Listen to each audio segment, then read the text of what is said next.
Item ಯಾವುದೇ ಇರಲಿ try ಮಾಡಿ ಆಚಿ ಚಿಕನ್ ಮಸಾಲಾ. ದಲಿತರ ಜಮೀನು ಹಾಗೂ ರಸ್ತೆಗೆ ಆಗ್ರಹಿಸಿ ಧರಣಿ ನಡೆದಿದೆ. ತಾಲೂಕು ಕಚೇರಿ ಮುಂದೆ ದಲಿತರು ಅಹೋರಾತ್ರಿ ಧರಣಿಯನ್ನ ಮಾಡಿದ್ದಾರೆ. ಶ್ರೀರಂಗಪಟ್ಟಣದ ತಾಲೂಕು ಕಚೇರಿ ಮುಂದೆ ಡಿಎಸ್ಎಸ್ ಕಡೆಯಿಂದ ಧರಣಿ ಆಗಿದೆ. 30 ಕುಟುಂಬದ ರೈತರಿಂದ ಜಮೀನು ಹಾಗೂ ರಸ್ತೆಗೆ ಮನವಿಯನ್ನ ಮಾಡಲಾಗಿದೆ. ಮುಂಡುಗದೊರೆ ಗ್ರಾಮದಲ್ಲಿ 30 ಕುಟುಂಬದ ರೈತರಿದ್ದಾರೆ. ಇವರೆಲ್ಲರೂ ಸೇರ್ಕೊಂಡು ಒಂದು ಪ್ರೊಟೆಸ್ಟ್ ಮಾಡಿದ್ದಾರೆ. ಧರಣಿ ಕುಳಿತು ಧಿಕ್ಕಾರ ಕೂಗಿ ಕ್ರಾಂತಿ ಗೀತೆಯನ್ನ ಹಾಡಿ ಪ್ರೊಟೆಸ್ಟ್ ಅನ್ನ ನಡೆಸಿದ್ರು. ದಲಿತರ ಜಮೀನು ಹಾಗೂ ರಸ್ತೆಗೆ ಆಗ್ರಹಿಸಿ ತಾಲೂಕು ಕಚೇರಿ ಮುಂದೆ ದಲಿತರು ಅಹೋರಾತ್ರಿ ಧರಣಿಯನ್ನ ನಡೆಸಿದ್ರು. ಶ್ರೀರಂಗಪಟ್ಟಣ ತಾಲೂಕು ಕಚೇರಿ ಮುಂದೆ ಮುಂಡಗದೊರೆ ಗ್ರಾಮದ ದಲಿತರು ಸೇರಿ ಡಿಎಸ್ಎಸ್ ಸಂಘಟನೆಗಳು ಧರಣಿಯನ್ನ ನಡೆಸಿವೆ.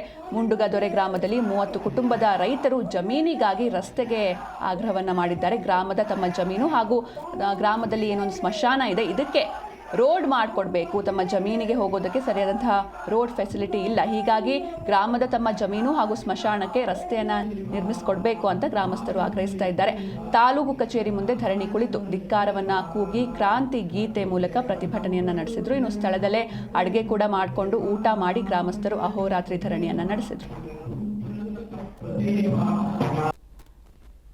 ದಂಡಾಧಿಕಾರಿಗಳು ತಹಸೀಲ್ದಾರ್ರವರು ಸಹ ಯಾವುದೇ ಕ್ರಮ ಜರುಗಿಸಿಲ್ಲ ಅಂತ ಹೇಳಿ ಇಡೀ ಗ್ರಾಮಸ್ಥರ ಮುಖಂಡರು ಸಾರ್ವಜನಿಕರು ಎಲ್ಲ ಈ ತಾಲೂಕಿನ ಶಾಸಕರಾದಂತ ರಮೇಶ್ ಬಂಧಿಸಿದವರಂತ ಮನೆ ಹತ್ರನೂ ಹೋಗಿ ಕೂಡ ನಾವು ನಮ್ಮ ಅಳಲನ್ನ ತೋಡ್ಕೊಂಡಾಗ ನಿಮ್ಗೆ ಆಯ್ತು ನಾವು ಮಾಡ್ಕೊಡ್ತೇವೆ ಅಂತ ಹೇಳ್ಬಿಟ್ಟು ಅಲ್ಲಿ ತಹಸೀಲ್ದಾರ್ಗಿರ್ಬೋದು ಡಿ.ಸಿ ಅವ್ರಿಗಿರ್ಬೋದು ಫೋನ್ ಮಾಡುದು ತಿರ್ಗಿ ಯಥಾಸ್ಥಿತಿ ಅದೇ ರೀತಿಯಿಂದ ನಮ್ಮನ್ನ ಕಾಪಾಡುವಂತ ಒಂದು ಇದನ್ನ ಮಾಡಿದ್ರೆ ಹೊರತು ನಮ್ಗೆ ಯಾವುದೇ ಅನುಕೂಲ ಮಾಡ್ಕೊಳ್ಳಿಲ್ಲ ಯಾರೋ ಈಗಿನ ಶಾಸಕರು. ಆದಾಗ್ಯೂ ಕೂಡ ಈಗೊಂದು 4-5 ತಿಂಗಳಿನಲ್ಲಿ ನಾವು ಅಹೋರಾತ್ರಿ ಧರಣಿಯನ್ನ ದಲಿತ ಸಮುದಾಯ, ಅವಕಾಶ ವಂಚಿತ ಸಮುದಾಯಗಳ ವೇದಿಕೆ ಮತ್ತು ದಲಿತ ಸಂಘರ್ಷ ಸಮಿತಿ ಒಕ್ಕೂಟದ ಸಮ್ಮುಖದಲ್ಲಿ ನಾವು ಅಹೋರಾತ್ರಿ ಧರಣಿಯನ್ನ ಇದೇ ತಾಲೂಕು ಕಚೇರಿ ಮುಂದ್ಗಡೆ ನಾವು ಹಮ್ಮಿಕೊಂಡಾಗಲೂ ಕೂಡ ಇದೇ ಈಗ ಉಪವಿಭಾಗಾಧಿಕಾರಿಯಾದಂತ ಎ.ಸಿ. ಸಾಹೇಬ್ ಕೂಡ ಬಂದು ನಮ್ಗೆ ಭರವಸೆ ಕೊಡ್ತಾರೆ.